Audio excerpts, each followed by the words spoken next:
참 예수님, 네, 8번째 강의 시작하겠습니다. 성부와 성자와 성령의 이름으로 아멘.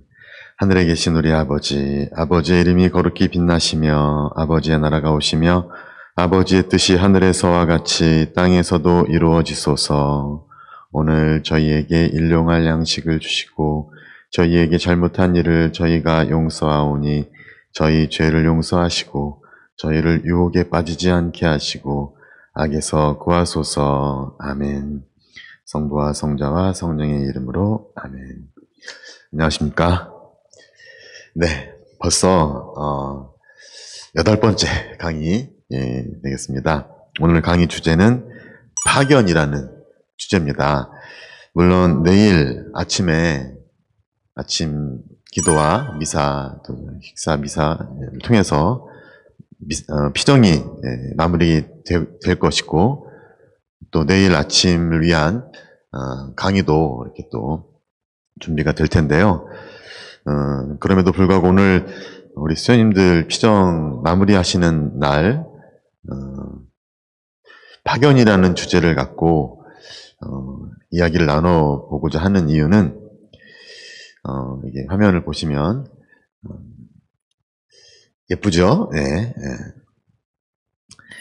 한겨울에 이렇게 또 꽃들을 보니까 지금 마음이 따뜻해지는 것 같은데요. 네.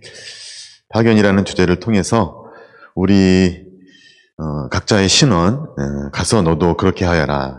착한 사마리아 사람 비유 끝에 예수님께서 하신 말씀이신데 우리 각자가 파견된 존재라는 거, 부름을 받고 파견된, 그래서 우리가 어느 곳에 살고 있든지 그곳에 파견되어 살고 있다는 그 신원을 이번 피정을 이렇게 또 마무리하고 정리하면서 한 번쯤은 되새겨보고자 하는 그런 차원에서 파견이라는 주제로 이야기를 준비해봤습니다. 오늘 이야기는요, 뭐 이렇게 좀 무겁고 그런 것보다는 제가 경험했던 또 제가 발견했던 이야기들을 중심으로 해서 진행이 될 테니까 이렇게 너무 부담 갖지 않고 들어주셔도 되겠습니다. 화면 준비를 제가 했는데 파리 예방 전교회 나오죠.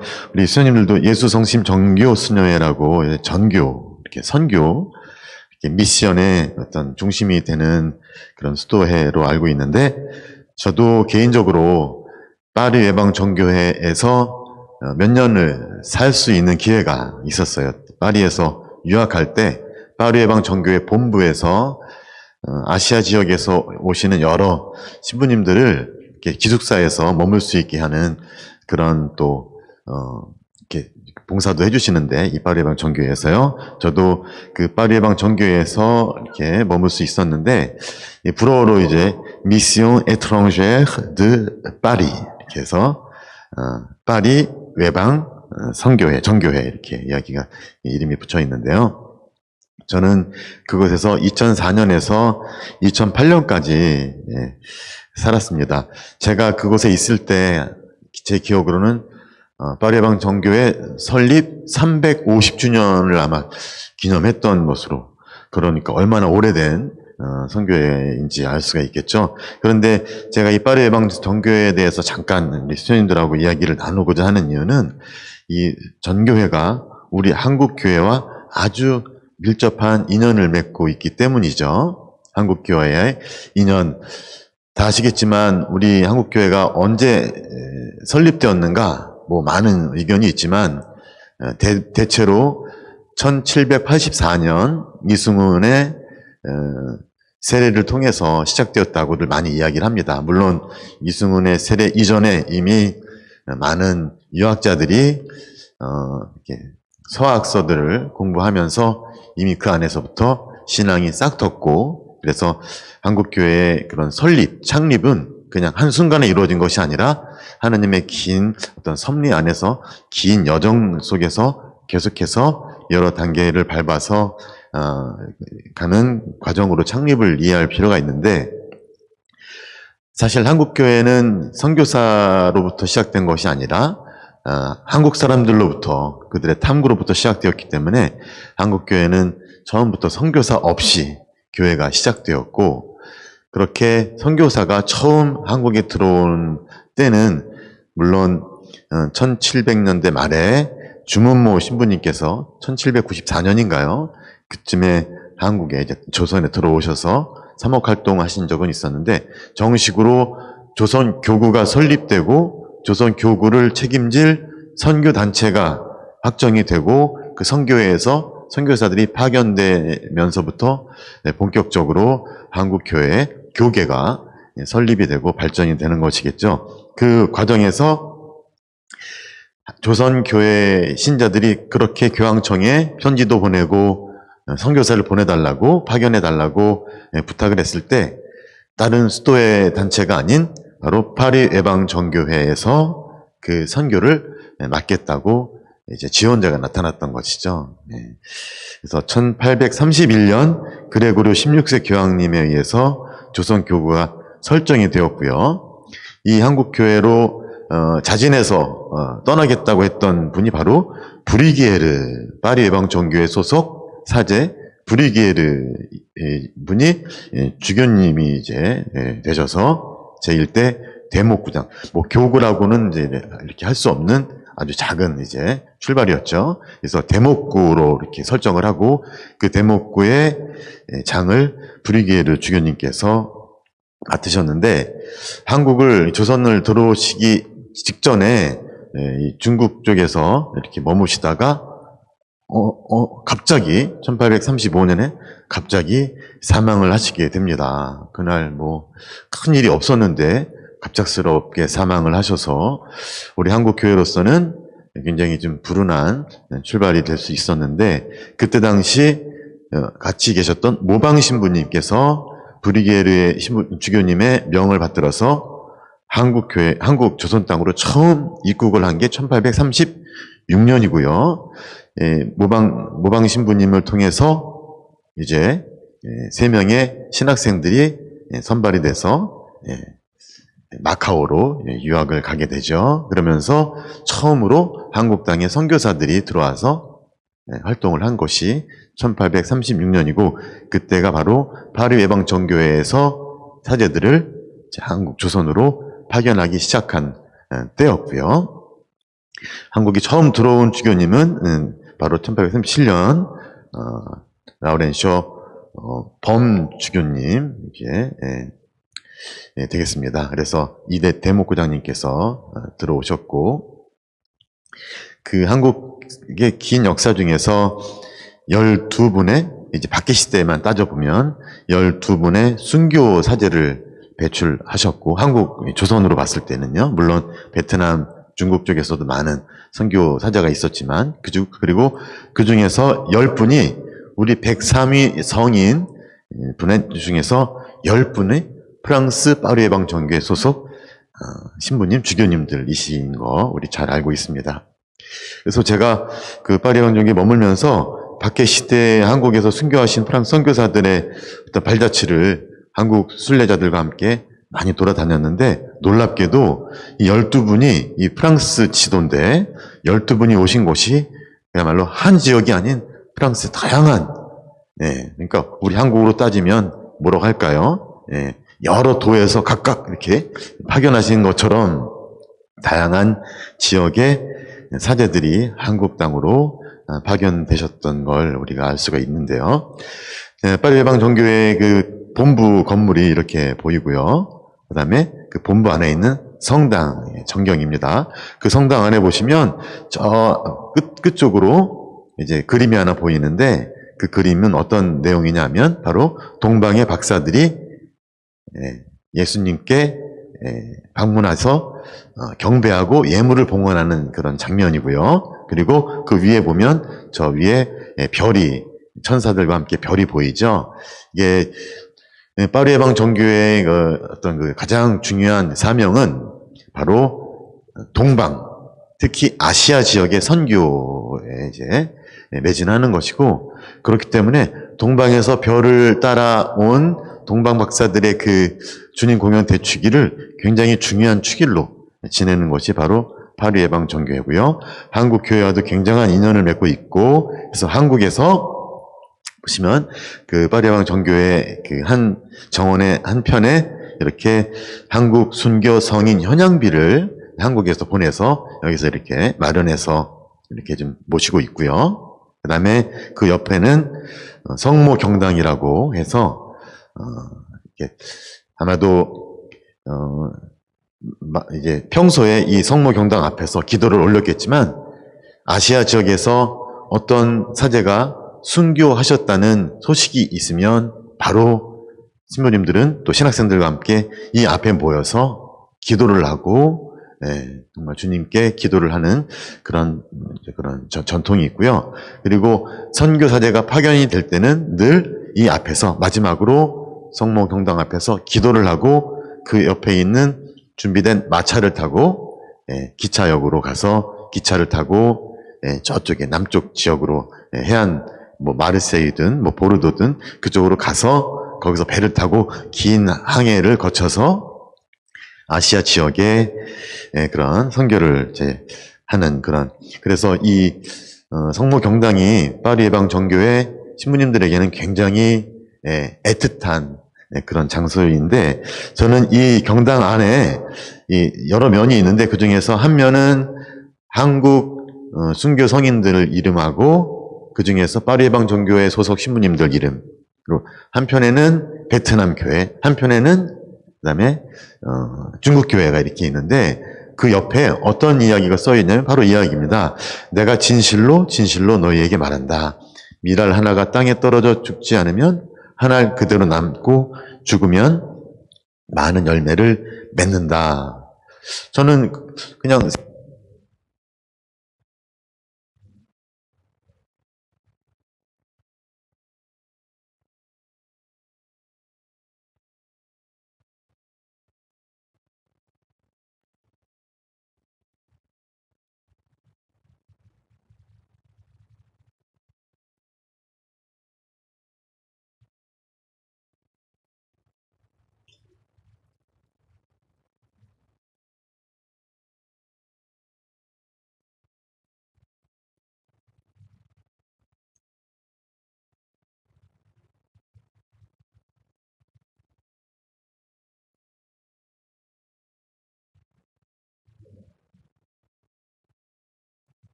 성경 말씀 다 읽은 다음에 바로 이어서 하는 걸로.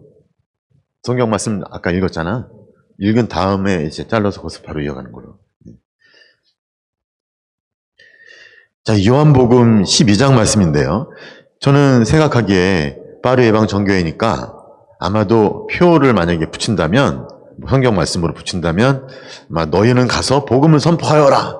세상 곳곳에 가서 기쁜 소식을 전하여라. 이런 성경 구절을 붙일 것 같은데 저의 생각과는 달리 요한복음에 있는 이 말씀을 이렇게 거기에다 써 놓았다는 것이죠. 저는 이 말씀을 들으면서 어떤 생각이 들었냐면 그분들이 생각하는 선교는 어떤 가서 뭐 전하고 뭐 새를 불리고 뭐 이런 것이 아니라 파견된 곳에 파견지에 가서 나의 삶을 썩는 미랄처럼 나의 삶을 내어주는 아낌없이 내어주는 것이 선교라고 이분들은 생각하지 않나라는 그런 생각이 들었습니다. 우리가 보통 선교사 하면 마치 많은 물품과 많은 지식과 많은 어떤 신앙적인 그런 어떤 내용들을 갖고 가서 그것을 나누어주는 베풀어주는 식으로 생각하는데 이 파리예방정교회 신부님들은 그런 생각이 아니라 오히려 가서 온 삶을 바치는 내어주는 그런 삶을 선교라고 생각한다는 것이죠. 그러고 보면 파리예방정교회 신부님들이 선교지에서 하시는 선교 방법은 뭐냐면 바로 그곳 나라에 가서 그곳 나라의 이름을 하나 짓고 그 다음에 그곳 사람들의 옷을 입고 그곳 사람들과 똑같이 그 문화 안에 녹아 들어가는 삶을 살게 된다는 것이죠. 예. 그리고 또 놀라운 것은 그 신부님들의 꿈은 고국으로 돌아오는 것이 아니라 그 선교지에서 묻히는 거예요. 때로는 병으로 인해서 선교를 할 수 없을 지경이 이르렀을 때 본부에서 불러서 프랑스에 있는 양로원에 머무는 경우가 있는데, 이거는 이 신부님들이 제일 정말 꺼리는 거예요. 나를 제발 그곳에 묻어다오. 이런 마음으로 썩는 미랄이 돼서 그곳 사람들과 하나가 되는 선교를 꿈꾸고 있는 것이고, 그리고 특히 그곳에서 방인사제라고 하죠. 그곳에서 사제를 양성하는 것을 가장 중요한 선교 과제로 삼죠. 그래서 모방신부님께서 1836년에 들어오시자마자 신학생들 3명을 뽑아서 바로 그해 바로 마카오로 보냈던 것이죠. 그리고 나중에 그 중에서 최방재 우리 학생은 그곳에서 풍토병에 걸려서 제일 촉망받는, 제일 신심이 깊고 제일 머리가 좋았던, 참 하느님 섭리는 놀랍죠. 우리 인간 생각하고 다르죠. 그 제일 유능했던 최방재 학생이 먼저 죽고 나중에 김대건, 최영업 이 두 신부님께서 한국에 오시게 되는데, 이런 식으로 파리예방 정교회는 그런 방인사제를 양성하면서 특히 선교를 그곳에 가서 완전히 뼈를 묻는 것으로 선교를 생각을 한다는 것을 좀 주의 깊게 본 적이 있는데요. 저는 제가 이 선교회에서 머물고 있을 때 저와 함께 이렇게 많은 시간을 보내주셨던 그곳 총장 신부님이 에차렌 신부님이신데, 물론 지금 이제 은퇴하시고 베트남에 다시 돌아가셔서 베트남에서 선교 활동을 하고 계신데, 이 에차렌 신부님, 이 이름이 좀 독특하죠? 이 바스크 지역이라고 프랑스 남서쪽에 있는 그 바스크 지역, 이제 스페인하고 프랑스를 함께 아우르는 그 바스크 지역의 출신이시고, 이 바스크 지역에서 굉장히 많은 선교사들을 아시아 쪽으로 이렇게 보내셨고, 우리 바스크 하면 많이 잘 모르시는데 산티아고 순례길을 출발하는 장소가, 우리 많은 장소가 있지만 한국 사람들이 많이 출발하는 장소가 생장 피에드버그라는 곳인데, 생장이라고 보통 하는데, 그 생장이 바로 이 바스크 지역에 있는 굉장히 유명한 관광지이기도 하죠. 바로 그쪽 지역에서 지역 출신의 신부님이신데, 이 신부님께서 하신 말씀이 이거예요. 어느 날 파리예방 정교회 소속 신부님이 아시아 지역으로 파견되는 파견식에서 많은 아시아 신부님들, 아시아 신자들이 그 파견식에 모여왔었는데, 이 신부님께서 그 파견사제를 소개시켜 주시면서 우리들에게 해주신 말씀이에요. 뭐냐면, 우리는 완성된 선교사제를 파견하지 않습니다. 이분은 완성된 선교사제가 아니에요. 이분은 아마 선교지에 가서 거기서 비로소 진정한 선교사가 될 것입니다. 그러므로 선교지에 계신 여러분들께서 이 선교사제가 참다운 선교사, 주님의 종이 될 수 있도록 잘 보살펴 주십시오. 이런 당부 말씀을 하셨는데, 저는 이 신부님의 이 말씀이 정말 이분들이 갖고 있는 이 선교에 대한 생각이 어떤 건지 아주 잘 드러내는 것이 아닌가라고 생각을 해보았습니다. 선교 사제는 완벽한 사제가 아니라 사실은 거기 파견된 곳에서 살면서 그 삶을 통해서 배우고, 그러면서 거기에서 선교 사제가 무엇인지, 선교가 무엇인지를 배운다는 것. 우리가 파견된 존재로서 우리 자신의 신원을 생각해 볼 때 이 말씀은 좀 우리가 음미해 볼 그런 말씀이 아닐까 생각합니다. 이 에차란 신부님에 이어서 저는 또 한 분의 신부님을 소개해드리고 싶은데, 바로 키가 190cm가 넘는 큐니 신부님이십니다. 이 큐니 신부님께서 그때 당시 제가 파리에서 공부할 때 그 신학원, 이제 그 건물이죠. 신학원의 원장 신부님이셨는데, 그래서 이 신부님께서는 한국 전쟁이 있은 바로 직후에 7년 동안 한국에서 선교사 활동을 하셨고, 이제 본부에서 이렇게 부름을 받아서 본부로 가서 평생을 본부와 또 그쪽 지역에 있는 어떤 중요한 어떤 보직을 맡으시면서 선교사 활동을 하셔서 이 신부님은 굉장히 불운한 선교사제죠. 왜냐하면 선교사제의 가장 기쁨은 선교지 파견된 곳에 가서 거기서 뼈를 묻는 건데 본부로 끌려왔어요.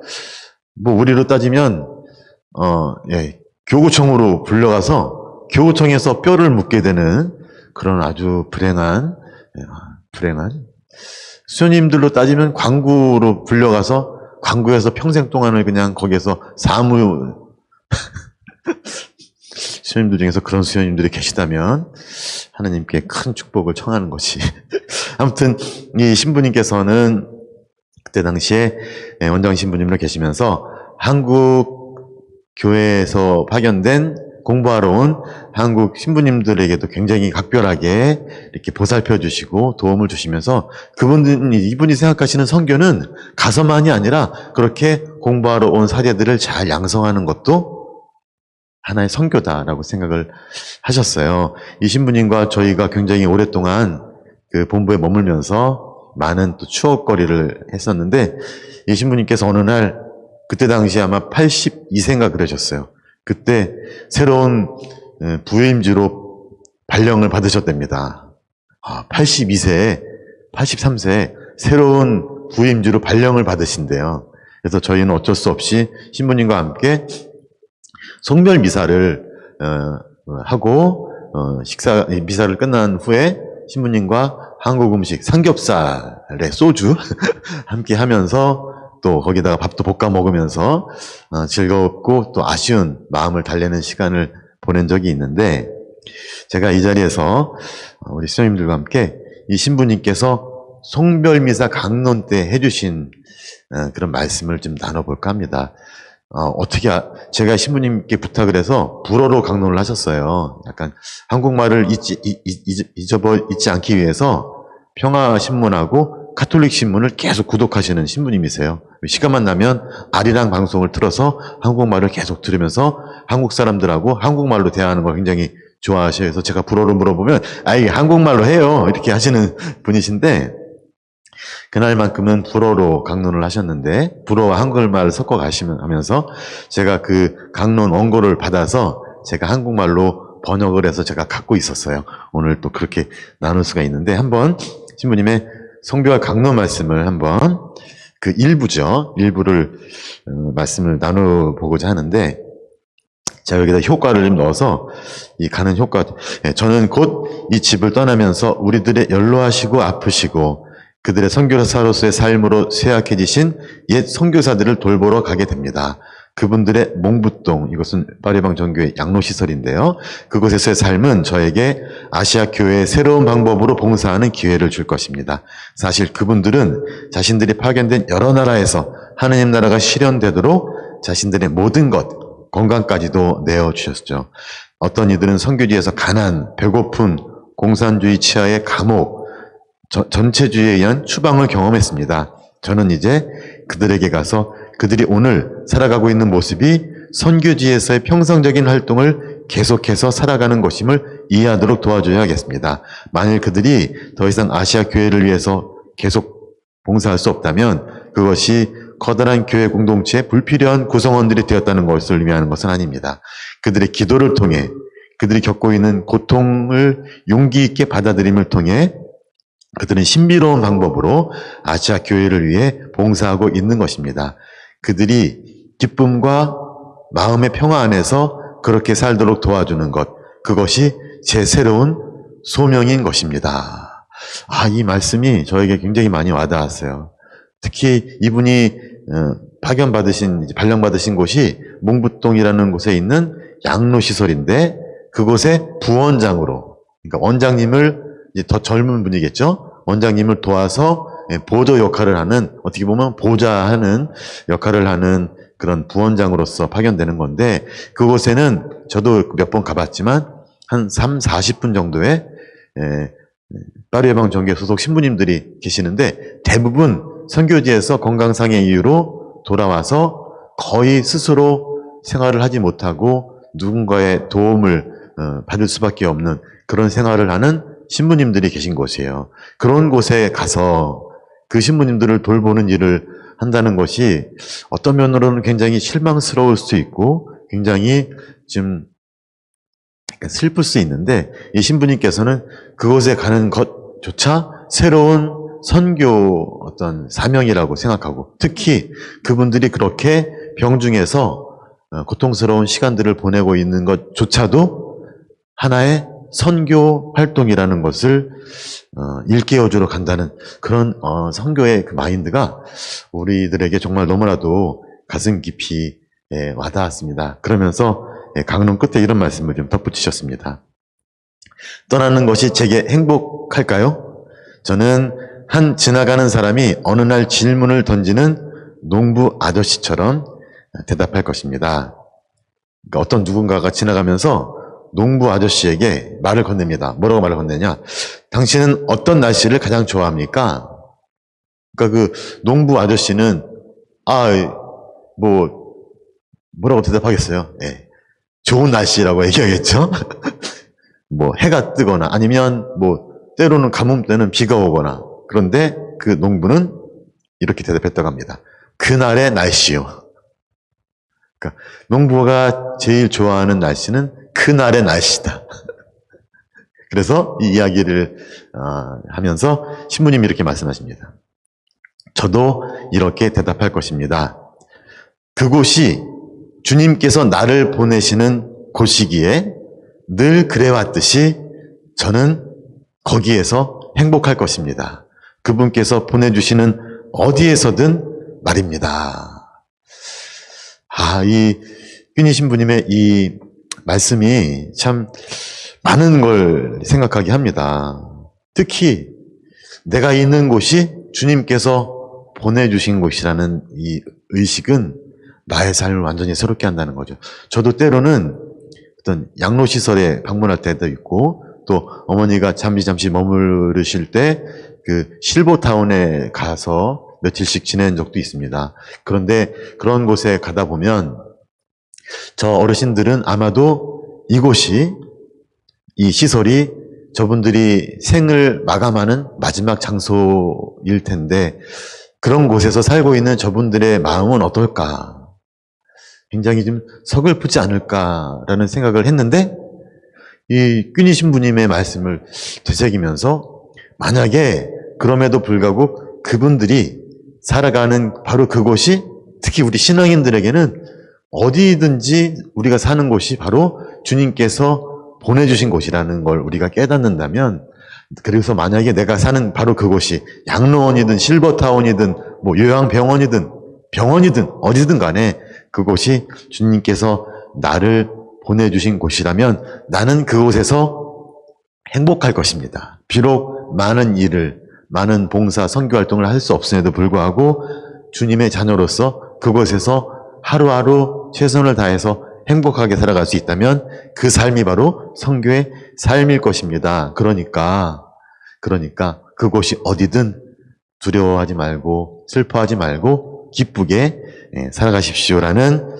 우리 신부님의 말씀으로 우리가 또 받아들일 수 있지 않나라는 생각도 한번 해보았습니다. 나중에 이 신부님께서 파견되신 그 양로 시설이죠. 제가 사진을 좀 갖고 왔는데 이 양로원 굉장히 좀 새롭게 이렇게 좀 단장이 된 모습이죠. 정원도 있고요.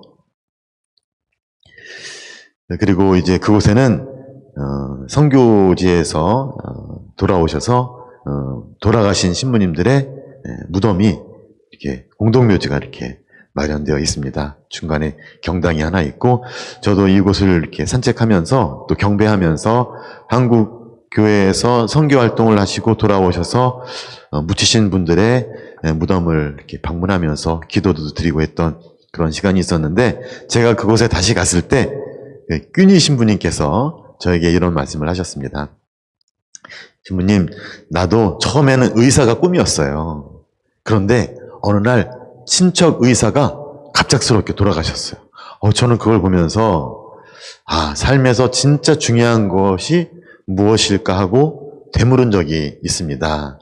그러면서 사람의 영혼을 돌보는 것이 가장 참되고 중요한 것이라는 걸 깨닫고 나서 저는 의사가 되는 길을 포기하고 사제가, 특히 선교 사제가 되기로 결심했고 지금까지 선교 사제로 살아가고 있어요 하면서 저에게 신부님 지금 프랑스에서 겪고 있는 또 배운 모든 것들을 잘 간직하고 정리하고 적어 놓으세요. 이런 당부 말씀도 하셨는데 정말 그분의 말씀처럼 제가 그 신부님이 하셨던 강론이라든가 신부님과 함께 했던 시간, 사진, 또 신부님을 방문하고 신부님으로부터 들었던 이야기들, 또 그곳 양로원에서 제가 만났던 어떤 주교님도 계시고 신부님도 계시는데 그분들과 만나면서 나눈 이야기들을 제가 다 적어놨는데 그런 것들이 저에게는 정말로 보물이 되고 이렇게 나눌 수 있는 그런 풍요로운 것이 되고 또 제가 그것을 펼쳐볼 때마다 제가 경험했던 아름다운 교회, 또 교회의 어떤 어머니의 품 이런 것들을 다시 느낄 수가 있어서 저도 혹시 기회가 되면 이런 말씀을 드리고 싶습니다. 스님들 정말 그곳이 어디서든지 살아가시는 그곳에서 배우고 또 겪는 모든 것들을 잘 정리하고 적어 놓으시면 아름다운 보물이 될 것입니다. 이런 말씀을 좀 드리고 싶었죠. 자, 이제 또 한 분을 잠깐 언급해 드리고 싶은데 여기 보시면 제가 교구청에 있을 때 캄보디아에 이제 취재를 간 적이 있어요. 저희 교구에서 발행하고 있는 외침이라는 잡지가 있는데 제가 그 잡지 주간으로 있으면서 해외 교회 탐방이라는 코너를 마련해서 프놈펜, 캄보디아의 프놈펜이죠. 그곳에 가서 그곳에서는 어떤 신자들이 어떻게 살고 있는지 이렇게 보려고 했는데 그곳에는 프놈펜 교구가 아마 제가 알기로는 대목구였을 거예요. 그 프놈펜 대목구 교구장이신 주교님이신 대목구장이신 올리비에 주교님, 저보다 2살인가 많으시더라고요. 굉장히 젊은 연세의 주교님이 되셨는데 이 올리비에 주교님과 이렇게 좀 만나는 이야기, 또 인터뷰를 하는 이야기를 잠깐 나누고 싶은데 그때 당시에 함께 있었던 왼쪽에 보시는 그 하얀 옷 입은 신부님이 뱅상 신부님이신데 저하고 친구예요. 파리에서 저랑 같이 학교를 같이 다녔고 저하고 같은 소공동체 이론 이제 셨는데 프놈펜에 파견되셨고 제가 이곳에 가서 신부님을 다시 만날 수 있는 기회가 있었는데 이 올리비에 주교님하고 했던 인터뷰를 제가 그 외침지에다가 이제 실었었는데 어떤 인터뷰였느냐 간단하게만 말씀을 드리면 이런 이야기입니다. 주교님, 선교라는 무엇일까요? 주교님은 선교를 어떻게 생각하십니까? 주교님 이런 말씀하셨습니다. 선교사는 가서 그곳 풍경의 일부가 되는 것이다. 이런 말씀을 하셨어요. 그러니까 내가 어디를 가든 그곳 풍경의 일부, 자연스러운 일부가 되는 것이다. 외국 사람이 예를 들어서 캄보디아에 갔을 때 처음에는 어색하죠.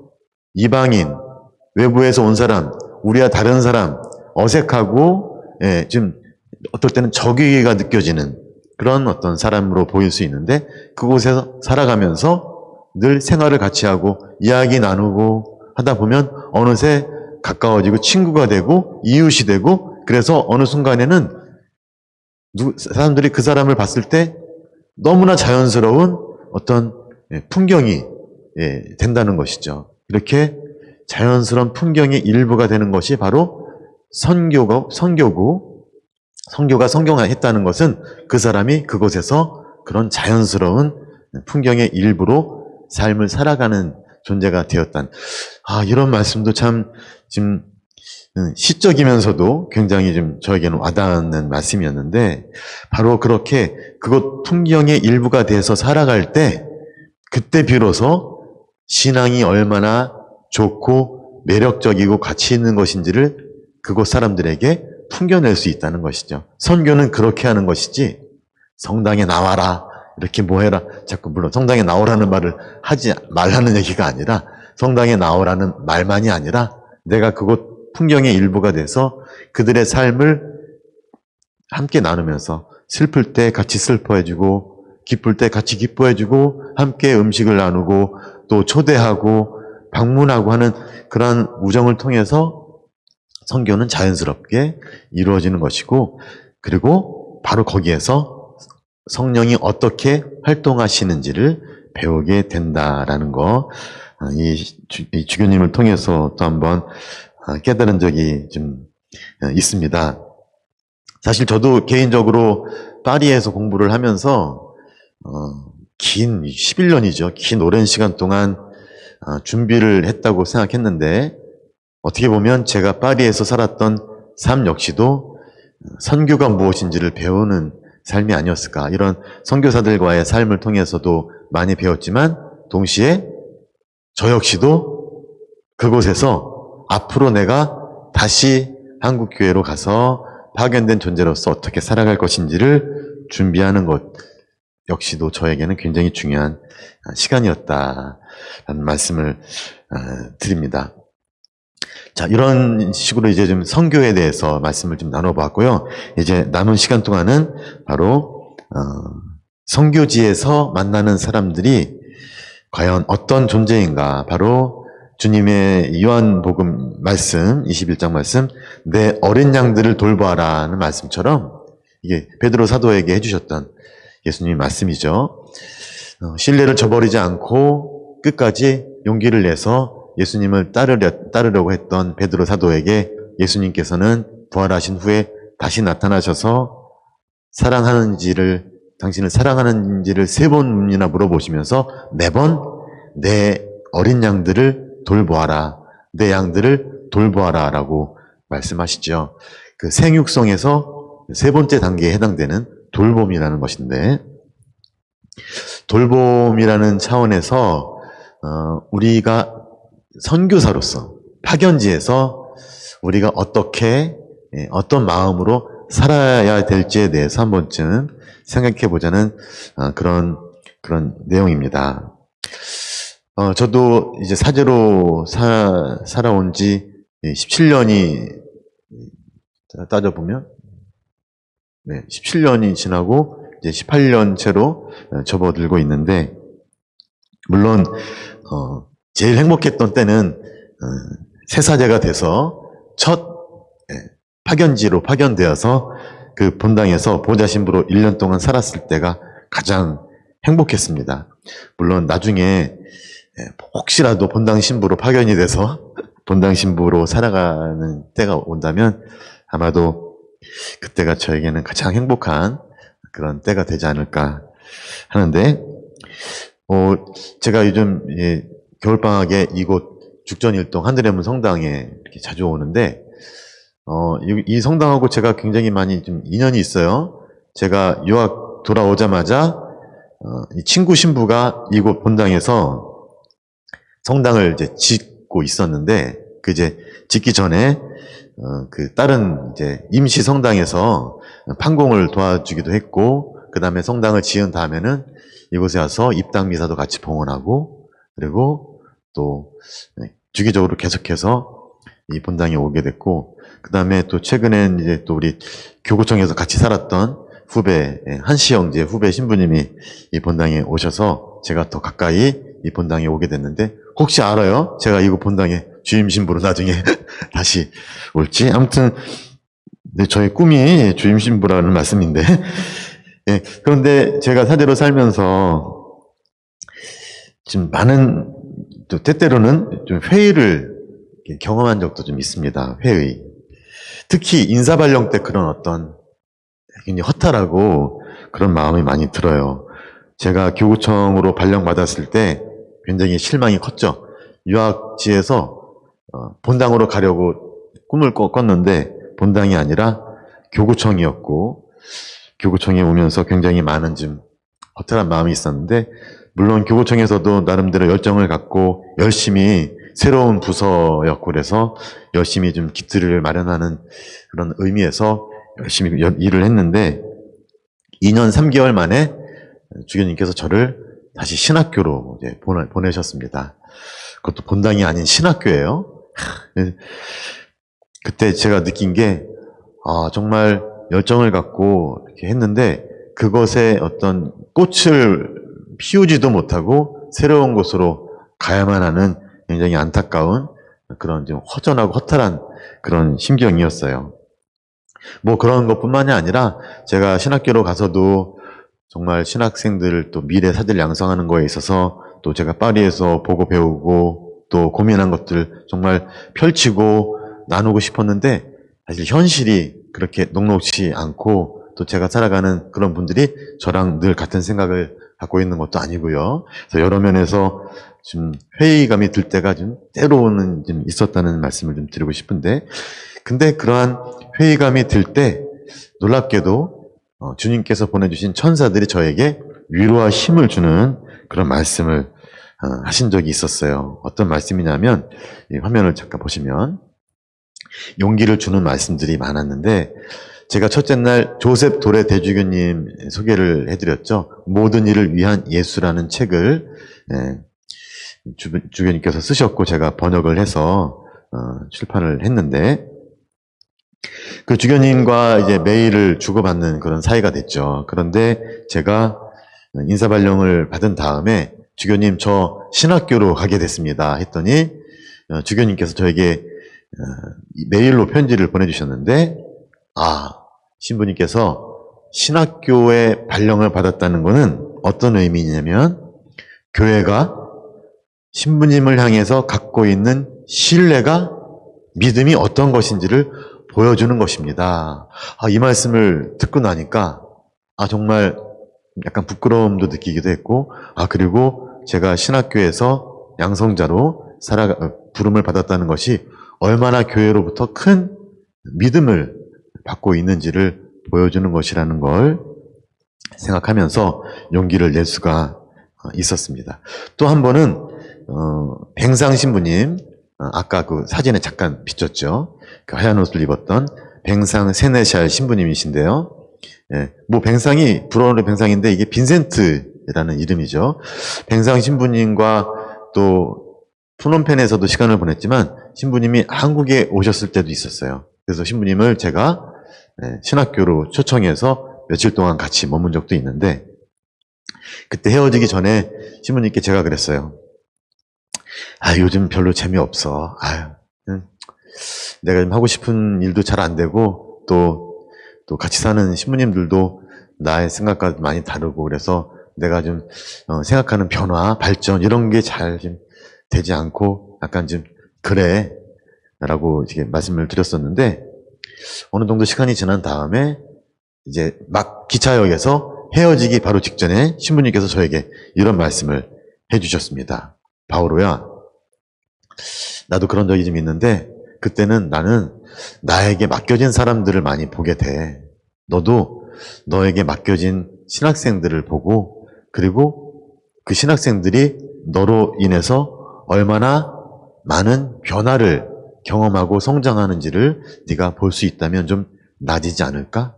라는 말씀을 하셨습니다.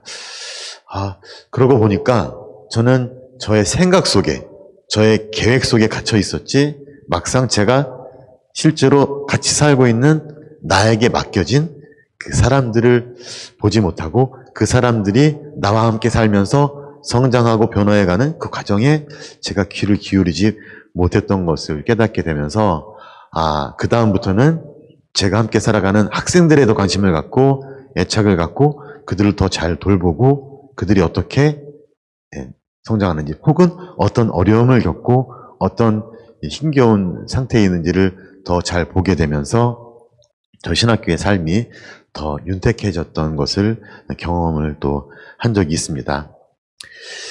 또 한 분은 오영진 주교님인데요. 제가 파리에 있을 때 베르사유 교구의 교우장이셨는데 저에게 부재 서품을 주신 분이신데, 이 주교님은 한국의 프라도회 사제회인데요. 프라도 사제회. 그 프라도 사제회는 앙투안 슈브리에라는 프랑스 신부님께서 만든 사제회인데, 교구 소속 사제이면서도 가난을 어떤 소명으로 하는 사제들의 모임이에요.